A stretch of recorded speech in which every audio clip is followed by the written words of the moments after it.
नमस्कार। जय तंत्र मंत्र केंद्र में मैं आप सबका हार्दिक स्वागत एवं अभिनंदन करता हूं। मेरे प्रिय भाई बहनों, आज मैं आपके लिए अनुराधा नक्षत्र की साधना एवं जानकारी लाया हूं, जिसके लिए आपको हमारा वीडियो अंत तक देखना पड़ेगा। यदि आपने हमारा चैनल अभी तक सब्सक्राइब नहीं किया है और हमारे चैनल पर नए हैं, हमारा चैनल पहली बार देख रहे हैं, तो अभी तुरंत लाल वाली बटन दबा के और घंटी बजा के आपको सब्सक्राइब कर लेना चाहिए। कोई शुल्क एवं चार्ज नहीं कटेगा। आप हमारे वीडियो को फेसबुक पर, व्हाट्सएप पर, ट्विटर अकाउंट के माध्यम से और इंस्टाग्राम पर अधिक से अधिक शेयर करें।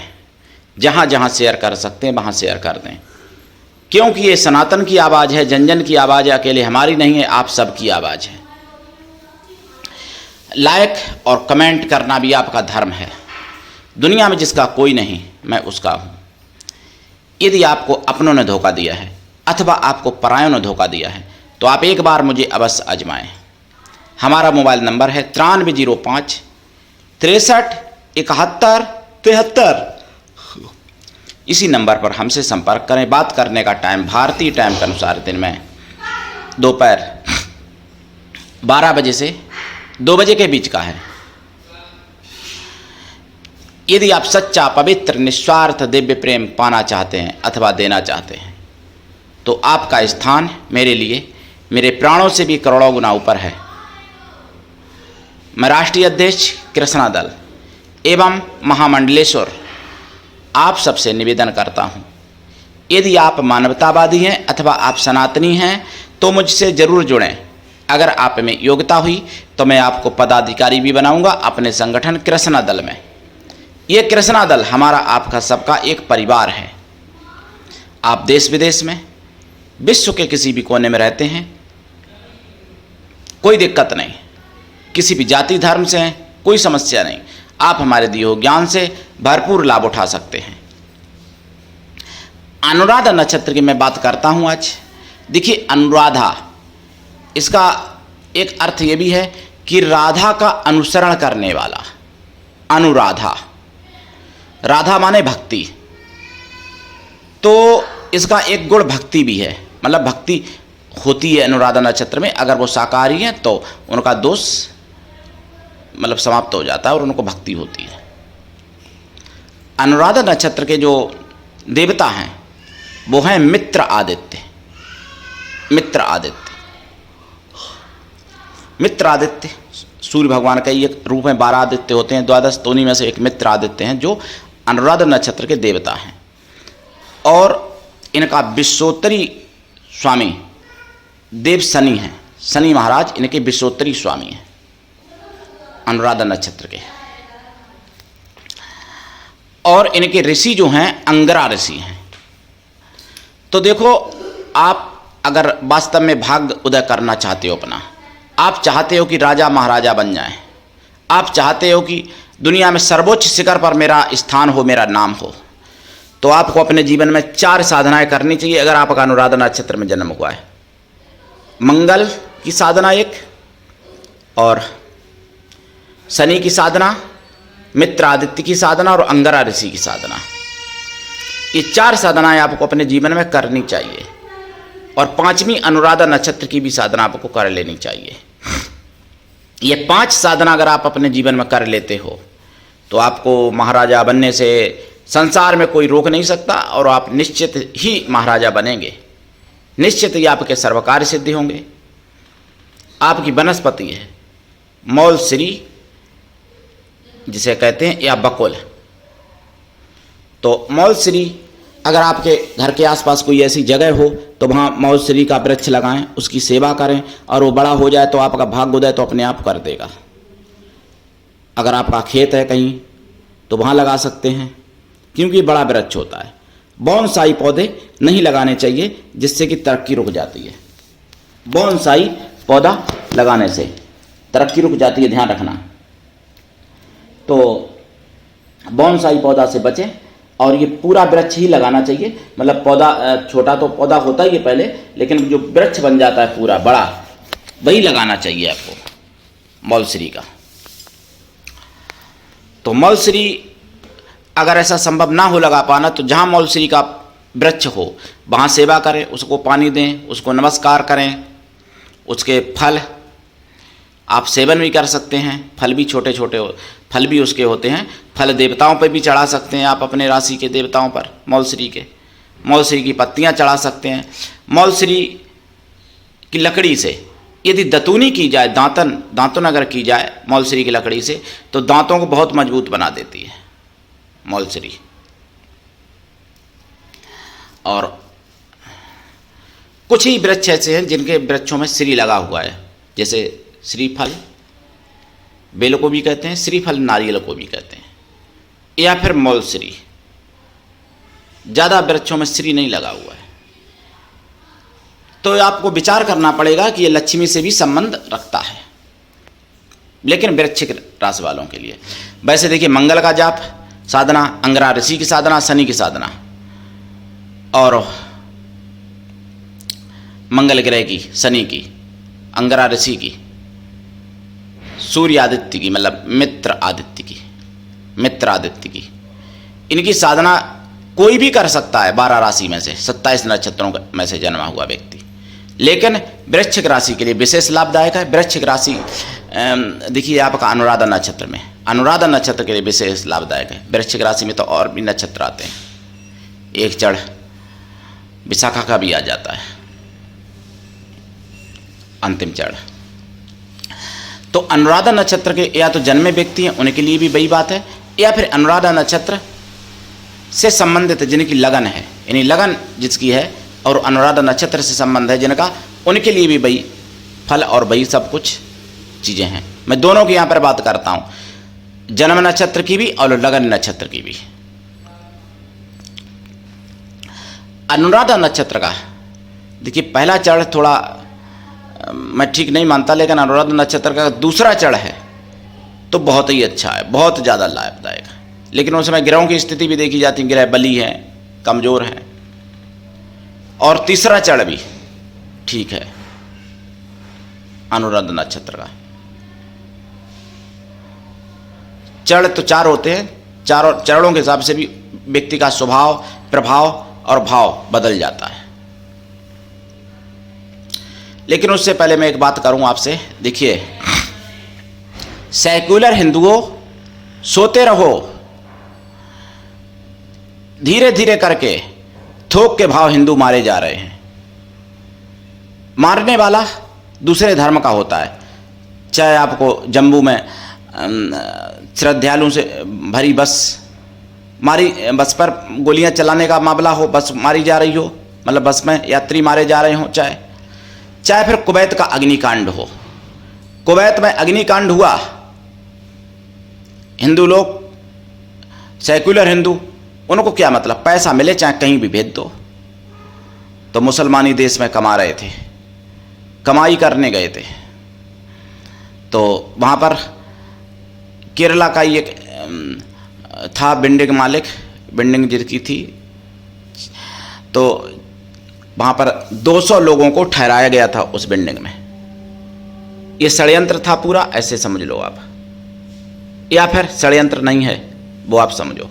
मैं केवल आपको एक कारण बता रहा हूँ। वहाँ पर जो हुआ, 200 लोगों को वहाँ बिल्डिंग में ठहराया गया और संदिग्ध रूप से आग लग गई और 49 लोगों की वहाँ मौत हो गई। सबों को भी पहचान नहीं आ रही है, जिसमें मरने वाले 42 भारतीय हैं और बाकी नेपाल के हैं, 49 लोगों में से। और घायल भी हैं लगभग 50 लोग बताए जा रहे हैं। इस सुदर्शन चैनल पर मुझे जनमत में पता चला है 9 से 9:30 के बीच में, 13 जून को, ध्यान रखना, 2024 में। तो आप भी देख सकते हो। वहाँ पर आग लगी थी, तो वहाँ पर जलाने, यानी वहाँ पर ठहराने से पहले किसी ने ये नहीं पूछा था कि आपके परिवार वाले भारत में रहते हैं, या आप वोट पंजा में देते हो या कमल के फूल में देते हो, मतलब वोट बीजेपी को देते हो या आप कांग्रेस को देते हो या सपा या बसपा को देते हो। वहाँ ये नहीं पूछा गया ठहराने से पहले। बस हिंदू थे इसलिए आपको उस बिल्डिंग में ठहराया गया और आग लग गई। और कुवैत के गृह मंत्री ने बिल्डिंग के मालिक को गिरफ्तार करने का आदेश भी दिया, तो हो भी जाएगा गिरफ्तार। हमारे भारत के लोग भी वहाँ रवाना हुए हैं। इलाज वगैरह वहाँ कैसा चल रहा है लोगों का, घायल लोग जो हैं उनको देखने के लिए गए हैं। तो मेरे प्रिय भाई बहनों, समझो षड्यंत्र को। आप लोग भले ही उनको अपने सिर पर बिठा लो, लेकिन वो लोग आपके नहीं होंगे। पृथ्वीराज चौहान ने तो 17 बार माफ किया था, लेकिन 18वीं बार पृथ्वीराज ने सोचा मैं आजमा लूं, तो पृथ्वीराज चौहान को भी उन्होंने एक बार भी माफ नहीं किया मोहम्मद गोरी ने, जबकि पृथ्वीराज ने 17 बार माफ किया था। आप उनको चाहे चांदी की दस्तरी में, चांदी की प्लेट में अपना सिर काट के दे दो नाश्ता के लिए, तब भी वो तुम्हारे नहीं होंगे जो कुरान की मानसिकता से, कुरान की मतलब ज्ञान से, कुरान के जानकारी से जो प्रेरित हैं, जो मदरसों से निकले हुए व्यक्ति हैं, वो तुम्हारे नहीं होंगे। मोदी ने बहुत कुछ दिया, घर दिए, 135 योजना से ज़्यादा योजनाएं मुसलमानों के लिए लाए, लेकिन 2024 में उसके बदले में मुसलमानों ने मोदी को ऐसी चोट दी है कि मोदी जी कभी नहीं भूलेंगे, अगर उनके पास थोड़ा समझदारी हुई तो। प्रधानमंत्री हैं भाई, समझदारी तो होनी चाहिए, लेकिन मैं इसलिए कह रहा हूं कि अगर समझदारी हुई तो, इसलिए कह रहा हूं कि उन्होंने कुछ इतिहास से ये नहीं सीखा, इसलिए उनका तृप्तिकरण करते रहे 10 साल तक। और भाई तृप्तिकरण ले डूबा, मुस्लिम प्रेम मोदी जी को भी ले डूबा। तो हमारी आपकी क्या औकात है? और एक मैं प्रश्न आपसे करता हूं, उस प्रश्न का उत्तर आप लोग देना। माननीय आदरणीय सुप्रीम कोर्ट, राष्ट्रवादी मैं कहूं या आतंकवादी कहूं, ध्यान दीजिएगा, मैं कोई कुछ कह नहीं रहा हूं, क्योंकि भैया मैं कुछ कहूंगा तो पता चले आदरणीय मुझे भी फांसी दे दें कहीं, क्योंकि हिंदू हूं ना मैं, तो हिंदुओं को तो ऐसा किया जाता है, राष्ट्रवादी जो हिंदू होते हैं, तो पता चले मुझे भी फांसी दे दें कहीं आदरणीय। तो भैया मैं कुछ कहूंगा नहीं, मैं केवल आपसे पूछता हूं कि माननीय सुप्रीम कोर्ट आदरणीय, उनको मैं आतंकवादी आप मानोगे कि राष्ट्रवादी मानोगे? ये प्रश्न करता हूं। क्यों करता हूं? सुन लीजिए पूरा मुद्दा। आसाराम बापू इतने दिनों से बंद हैं जेल में, उनको पैरोल पर जमानत नहीं दी गई इतने दिनों से, कभी भी बाहर नहीं आए, जेल का दरवाजे के बाहर नहीं देखा, जेल में ही बेचारे सड़ रहे हैं। संत पूज्य आसाराम बापू और सम्माननीय दारा सिंह पहलवान विश्व चैंपियन रह चुके हैं, जिन्होंने गुनाह किया उसकी सजा भी उन्होंने भोग ली है पूरी, फिर भी उनको रिहा नहीं किया गया। ये भी जनमत में मतलब जनसंवाद में मुझे पता चला, सुदर्शन चैनल पर 13 जून 8 बजे 2024 में। और बहुत दुनिया का सबसे बड़ा ईमानदार, सबसे बड़ा ईमानदार मेरे लिए नहीं, सुप्रीम कोर्ट के लिए, आदरणीय के लिए, दुनिया का सबसे बड़ा ईमानदार कौन? केजरीवाल। अब केजरीवाल कहूं मैं या केजरीवाल कहूं, उनको क्या कहूं मुझे नहीं पता। तो उनको चुनाव प्रचार के लिए जमानत दे दी आदरणीय साहब ने। देखिए तो कितना चमत्कार किया, चुनाव प्रचार के लिए दे दी। अब मान लो आसाराम बापू को कोई समझाने वाला नहीं है कि भैया तुम भी चुनाव लड़ो, तो चुनाव के नाम से तुमको भी शायद आदरणीय जमानत दे दें, क्योंकि केजरीवाल का एक नज़ीर बन चुका है। दारा सिंह से भी कहा जाए भैया चुनाव लड़ लो, तो चुनाव प्रचार के लिए कम से कम बाहर तो देख लोगे कुछ दिनों के लिए। आदरणीय साहब का कमाल, क्या पता भाई तुम पर भी दया आ जाए आदरणीय साहब को, क्योंकि चुनाव पे बहुत दया आती है आदरणीय साहब को। संतों पे दया नहीं आती है, पहलवानों पे दया नहीं आती है जो विश्व की धरोहर दारा सिंह जैसे, लेकिन चुनाव के लिए दया आती है, क्योंकि चुनाव प्रचार करना जरूरी था, इसलिए उनको बाहर निकाल दिया केजरीवाल को। और पब्लिक में किसी के पिता खत्म हो जाता है, किसी का बेटा खत्म हो जाता है, किसी के पति या पत्नी खत्म हो जाती है, और उसको उस मिट्टी में शामिल होने के लिए भी सबको मतलब एक दिन के लिए जमानत नहीं दी जाएगी अगर वो सजा में है, जेल में है। लेकिन केजरीवाल का देखो कितना ज़्यादा मित्र आदरणीय साहब, जिन्होंने अपने मित्र को जमानत दे दी थी, जो देशद्रोह की बात करते हैं, जिन्होंने देश के साथ कितना भ्रष्टाचार किया, कितना देश को ठगा, कितना देश से झूठ बोले, कितना लूटा देश को। और आपको एक बात बता दूं, केजरीवाल का मित्र पाकिस्तान में भी बैठा है, चौधरी फवाद, जिन्होंने केजरीवाल को जीतने के लिए मतलब चुनाव में शुभकामनाएं क्या क्या दिया था, ट्वीट करके किया था, मुझे सही से याद नहीं है, सुदर्शन पर मैंने सुना था, देख लेना। केजरीवाल को जिताना पाकिस्तान चाहता है, पाकिस्तान भी मित्र है केजरीवाल का, और केजरीवाल के मित्र माननीय आदरणीय साहब भी हैं। तो अब मुझे तो पता नहीं, मैं तो अनपढ़ हूं, मैं नहीं जानता भैया राष्ट्रवाद क्या होता, आतंकवाद क्या होता है। मैं तो आप लोगों से पूछता हूं, आप लोग सब हमसे ज़्यादा समझदार हो, तो बताना भाई आदरणीय साहब को, माननीय सुप्रीम कोर्ट को आप आतंकवादी कहोगे कि राष्ट्रवादी कहोगे? मैं तो भैया आदरणीय साहब ही कहूँगा, क्योंकि आतंकवादी मेरी कहने की कहाँ औकात है भाई, पता चले कहीं फांसी दे दें हिंदू समझ के, एक राष्ट्रवादी समझ के। और तो आतंकवादी तो मैं कह नहीं सकता, और राष्ट्रवादी इसलिए नहीं कह पाऊंगा कि राष्ट्रवाद का कोई कार्य नहीं समझ में आया मुझे।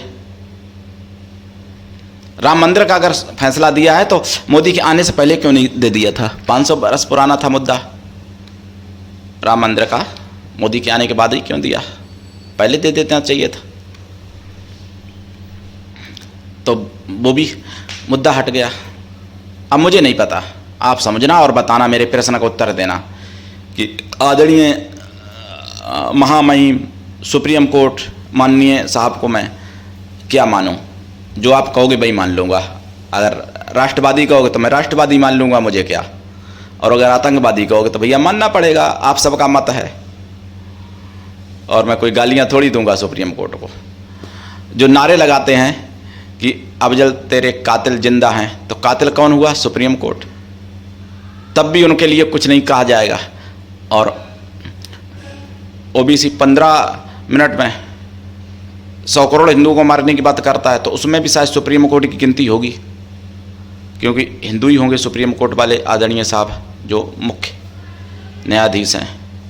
पता नहीं, नाम तो मैंने हिंदू सुना है उनका। तो कुछ नहीं होगा।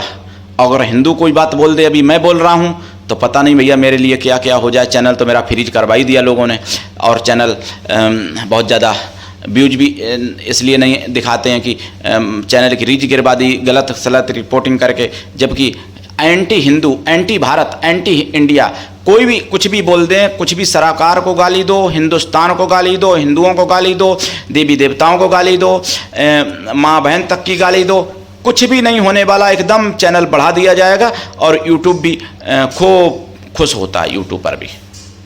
और हमारे कई वीडियो उड़ा दी गई। मैंने ब्लड कैंसर की यानी गारंटी की दवा डाली थी यूट्यूब पर 3 महीने की, 3 महीने में ब्लड कैंसर गारंटी के साथ ठीक करने की निःशुल्क दवा डाली थी। मैं कोई पैसा नहीं ले रहा था, वो वीडियो उड़ा दिया गया यूट्यूब से, क्योंकि वो आयुर्वेदिक थी, सनातनी थी, इसलिए। तो मेरे प्रिय भाई बहनों, सनातन के साथ बहुत षड्यंत्र हो रहे हैं। हिंदू कहीं भी सुरक्षित नहीं है पूरे विश्व में। कहीं हिंदू अमेरिका में भी मारे जा रहे हैं, कहीं कनाडा में भी मार दिए जाते हैं, तो कहीं अग्निकांड में 49 के 49 जला दिए जाते हैं कुवैत में। तो भारत में कहीं बम से उड़ाए जाते हैं, कहीं बस चलती बस में बेचारे गोलियों से भून दिए जाते हैं। अभी वृंदावन की भी बस वृंदावन के यात्रियों को भी साथ यही हुआ था, पंजाब की बस थी, सुना होगा शायद, इसी महीने की बात है या मई की बात है, मुझे क्लियर याद नहीं है, मई या जून की बात है। और जून में फिर हो गया 9 जून को, और अभी 30 जून तक पता नहीं और क्या क्या होगा। और जम्मू में कितनी आतंकवादी घटनाएं हुई हैं अभी 2024 में, आप देख सकते हो सुदर्शन पर। अब मैं आपको बता दूं साधना अनुराधा नक्षत्र की। हिंदू भाई बहनों, जागो और दूसरों को भी जगाओ। आप सुरक्षित तभी रहोगे जब हिंदुस्तान सुरक्षित रहेगा, और हिंदुस्तान तभी तक सुरक्षित है जब तक हिंदू सुरक्षित है, और जब तक हिंदू सुरक्षित है तभी तक आप सुरक्षित हो, आपका परिवार सुरक्षित है तभी तक।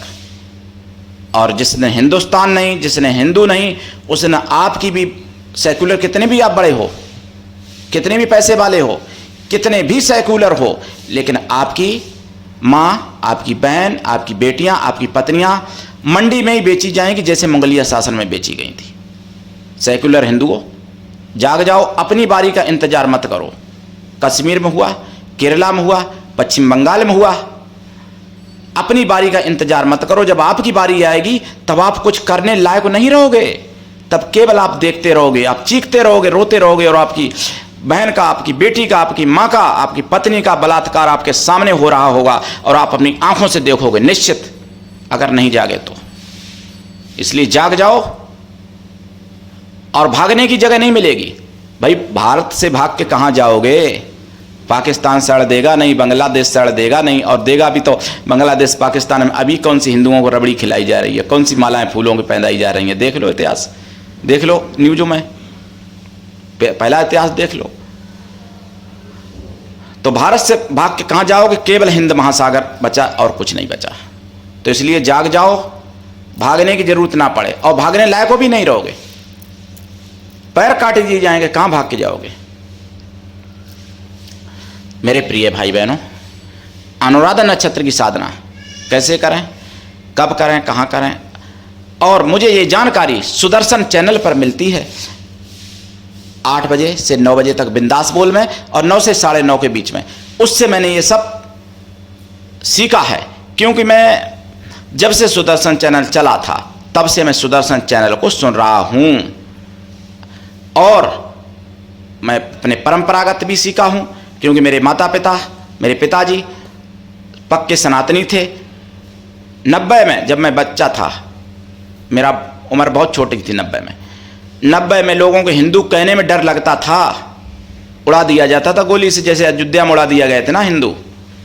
उस समय में और मेरे पिताजी और हमारे साथी लोग खुल के बोलते थे कि मैं सनातनी हूँ और सनातन का कार्य करूँगा, और सनातन का झंडा एक दिन ऊंचा होगा। उसके लिए मुझे अपनी जान तक बाजी पे लगानी पड़े, कोई दिक्कत नहीं, लेकिन सनातन का झंडा ऊंचा होगा। सनातन का मतलब भारत माता का झंडा ऊंचा होगा, भारत देश का। सनातन के बिना भारत की कल्पना ही नहीं की जा सकती है, ध्यान रखना। सनातन के बिना भारत माता की भी कल्पना नहीं की जा सकती है। सनातन का जब तक अस्तित्व है तभी तक भारत है, और तभी तक भारत माता का नाम है। देखिए मैं मंत्र बताऊंगा आप डायरेक्ट, और साधना है। अनुराधा नक्षत्र के जन्मे व्यक्ति या अनुराधा नक्षत्र जिनका लगन में हो, अनुराधा नक्षत्र जिस दिन हो उस दिन से साधना प्रारंभ करें, और या तो उसी दिन 27,000 कर लें जाप, नहीं तो फिर उस दिन से प्रारंभ करके दोबारा अनुराधा नक्षत्र आए तब तक ये साधना करें। मंत्र यूट्यूब पर पहली बार है जो मैं बताने जा रहा हूं अभी। ओम दक्ष जाय विद्महे चंद्र प्रियाय धीमहि तन्नो अनुराधा प्रचोदयात्। ओम आम अनुराधाय हुम फट, ओम आम अनुराधा नक्षत्राय हुम फट। ये 2 मंत्र ये हो गए, ये 3 मंत्र हो गए यूट्यूब पर पहली बार। ओम अनु, ओम अनु, ओम अनु, ओम अनु, ये बीज मंत्र है। ओम अनु, ओम अनु, ओम अनु, तो ये बीज मंत्र है, ये भी मंत्र है। और मित्र आदित्य का मंत्र है ओम मित्राय नमः, और ओम मित्र आदित्याय नमः, ये 2 मंत्र हैं। और अंगरा ऋषि के मंत्र ओम अंग्राय नमः, ओम अंग्रा ऋषि हुम फट, ये 2 मंत्र हैं अंगरा ऋषि के। और शनि के तो बहुत मंत्र हैं। वैसे तो ओम संग शनिश्चराय नमः जप सकते हो, ओम प्राम प्रीम प्रौम स शनिश्चराय नमः जप सकते हो। शनि महाराज के शनि गायत्री मंत्र भी, शनि वैदिक, मंगल का भी वैदिक और गायत्री मंत्र है। वैसे ओम क्राम क्रीम क्रौम सभौमाय नमः, ओम भौम भौमाय नमः, ओम अंगकाय विद्महे शक्ति हस्ताय धीमहि तन्नो भौमा प्रचोदयात्, इस तरीके से। तो मंगल का भी कोई एक मंत्र, शनि का भी कोई एक मंत्र, अंगरा ऋषि का कोई एक मंत्र, मित्र आदित्य का कोई एक मंत्र, ये आपको, और अनुराधा नक्षत्र का कोई एक मंत्र। ये 5 मंत्र अगर आप अपने जीवन में जप लेते हो और आपका जन्म अनुराधा नक्षत्र में है तो आपको सर्व कार्य सिद्धि, सौभाग्य उदय, महाराज योग प्राप्ति, धन धान्य की प्राप्ति, सारे मनोरथ पूर्ण, आरोग्यता प्राप्ति, सभी सुखों की प्राप्ति निश्चित ही समझो। लेकिन करना पड़ेगा। 27,000 कम से कम जाप, जाप का दशांश हवन, हवन का दशांश तर्पण, तर्पण का दशांश मार्जन, मार्जन का दशांश अगर आपने नक्षत्र का जाप किया है, अनुराधा नक्षत्र का, तो ब्राह्मण पतिव्रता स्वागल स्त्रियों को या फिर ब्राह्मण पवित्र कन्याओं को भोजन करा दें। कन्या या स्त्रियां किसी भी जाति वर्ग की हो सकती हैं भोजन कराने के लिए, लेकिन मन से तन से पवित्र हों, शुद्ध शाकाहारी हों। अगर आपने अंगरा ऋषि का किया है, अगर आपने मंगल ग्रह का किया है, अगर आपने शनि महाराज का किया है, अगर आपने मित्र आदित्य का किया है, तो फिर उतने ब्राह्मणों को भोजन करा दें। साधना काल में ब्रह्मचर्य व्रत, एक टाइम भोजन, भूमि शयन आवश्यक है। साधना काल में और साधना के बाद लाइफ टाइम शाकाहारी रहना भी जरूरी है अनुराधा नक्षत्र के जन्मे व्यक्तियों को। अनुराधा नक्षत्र का गण देवता है और वर्ण भी ब्राह्मण है, और इनका शत्रु जो है अनुराधा नक्षत्र का, देखिए इनका पहले मैं मित्र बता दूं। इनका मित्र जो है ज्येष्ठा है, अनुराधा नक्षत्र का मित्र ज्येष्ठा। यानी ज्येष्ठा नक्षत्र में जन्मे व्यक्ति या ज्येष्ठा नक्षत्र लगन से जिनका प्रभावित है, तो ऐसे व्यक्ति आपके मित्र हो सकते हैं, होने चाहिए। मित्र ज्येष्ठा नक्षत्र के जन्मे व्यक्ति आपके होने चाहिए। और आपकी जैसे योनि है मृग, मृग योनि है, तो मृग योनि है तो आपको उस हिसाब से जिन नक्षत्रों की स्वान योनि आती है, 2 नक्षत्रों की, उन नक्षत्रों से आपको सावधान रहना चाहिए। उनसे आपको विवाह आदि संबंध नहीं करना चाहिए, ऐसे नक्षत्रों से जिनकी स्वान योनि आती है। और व्याघ्र योनि जिसकी है उससे भी सावधान कायदा में रहना चाहिए, क्योंकि मृग का और शेर की कोई भी तो मित्रता नहीं है। सबसे ज्यादा मित्र आपके लिए ज्येष्ठा नक्षत्र हो सकता है, अनुराधा नक्षत्र वालों के लिए। तो आप लाभ उठाइए, साधना करिए। साधना काल में रात्रिकालीन अगर साधना करें ज़्यादा अच्छा रहेगा। घी का दीपक जलेगा, खोया की मिठाई का प्रसाद रखा जाएगा। दिशा नैऋत्य, रंग आपका लाल भूरा। नैऋत्य दिशा में आप अगर आप चित्र लगाते हैं, और कमल का फूल आपका प्रतीक है, कमल के फूल के अगर आप चित्र लगाते हैं बहुत अच्छा होगा आपके लिए। मौलश्री वृक्ष का चित्र, मित्र आदित्य का चित्र, अंगरा ऋषि का चित्र ये लगा सकते हैं, लेकिन बेडरूम में नहीं, ध्यान रखना। तो दीक्षा लेके साधना करें। बिना दीक्षा के कभी भी किसी भी प्रकार की कोई साधना में सफलता नहीं मिलती है। उठाइए लाभ। आज के लिए इतना ही। धन्यवाद। जय श्री राम।